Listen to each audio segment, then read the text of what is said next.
리플 분석 시작하겠습니다. 네, 제가 이번 영상에서는 리플 가격 하락 이후에 반등에 대한 부분, 반등의 가능성에 대해서 좀 말씀을 드려보려고 합니다. 영상 끝까지 시청해주시면 감사드리겠습니다. 분석 진행하도록 하겠습니다.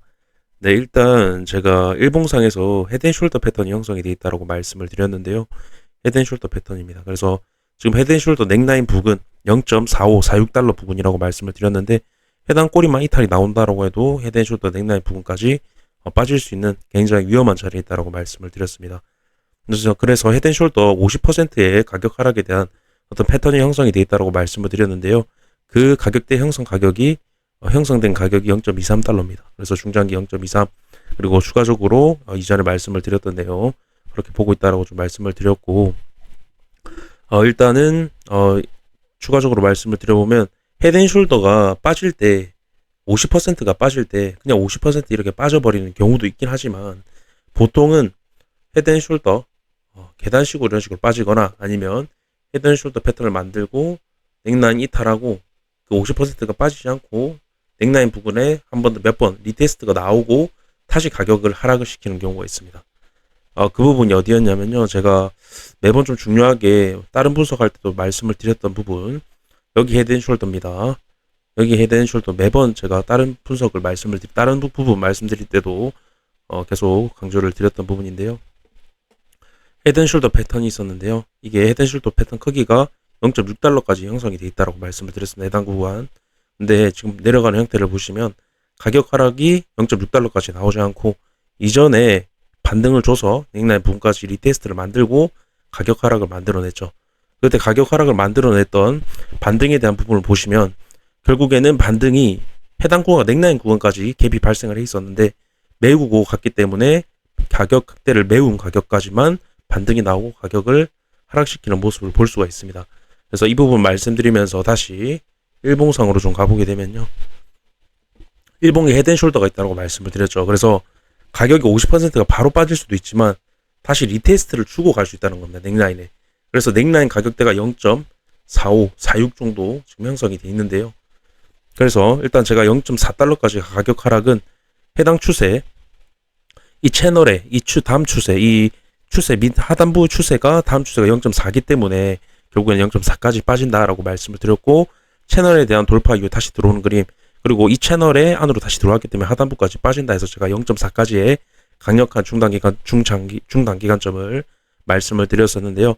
그래서 0.4달러에서 우선은 현재로서는 어떤 되돌림의 형태, 반등의 가능성을 보려고 한다면 되돌림의 형태를 기대를 해보거나 비트와 도미넌스 상황을 보면서 반등에 대한 부분을 기대를 좀 할 수 있을 것 같은데요.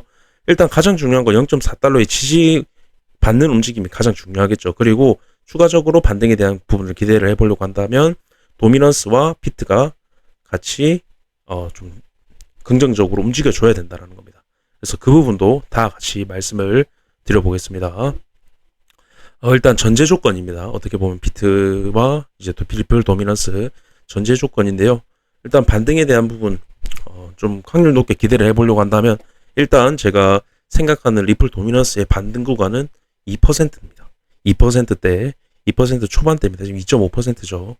그래서 0.4달러까지 가격이 하락이 나오는데 도미넌스도 같이 빠지면서 해당 구간에서 머물러 버린다라고 하면 반등에 대한 부분을 확률 높게 추가적으로 아까 말씀드렸듯이 전제 조건에 긍정적인 신호로 볼 수 있다는 겁니다.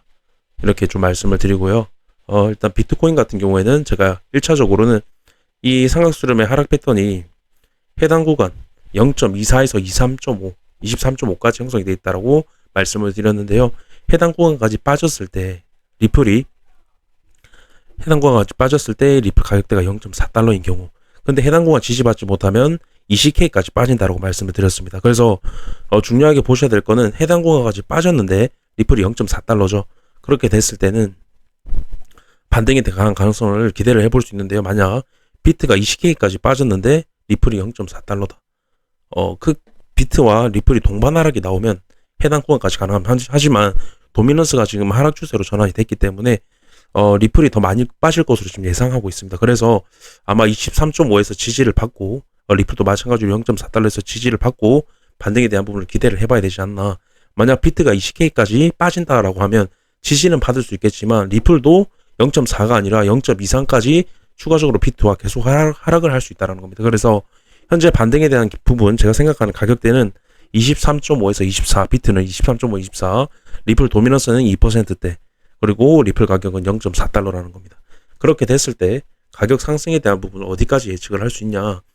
일단은 지난 저점, 아까도 말씀드렸죠. 갭을 메웠던 이 채널에 대한 하단부에 대한 갭을 메웠던 저점 0.45, 그리고 추가적으로 이 헤드앤숄더 넥라인 0.45.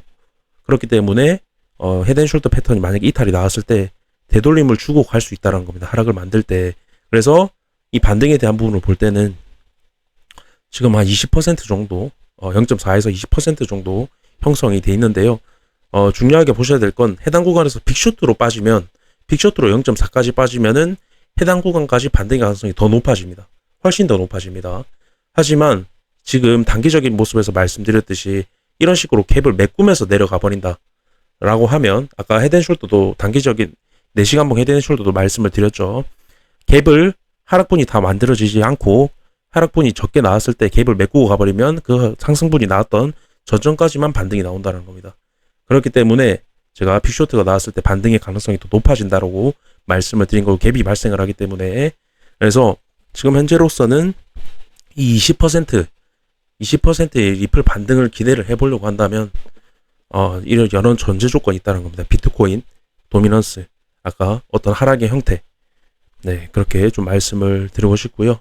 네, 그래서 아무래도 이제 하락장은 전 온다라고 보지만 하락을 할 때도 이러한 반등 구간은 계속 발생을 할 수 있기 때문에 이런 구간은 제가 말씀을 드려야 될 것 같아서 네, 좀 영상을 찍게 됐습니다.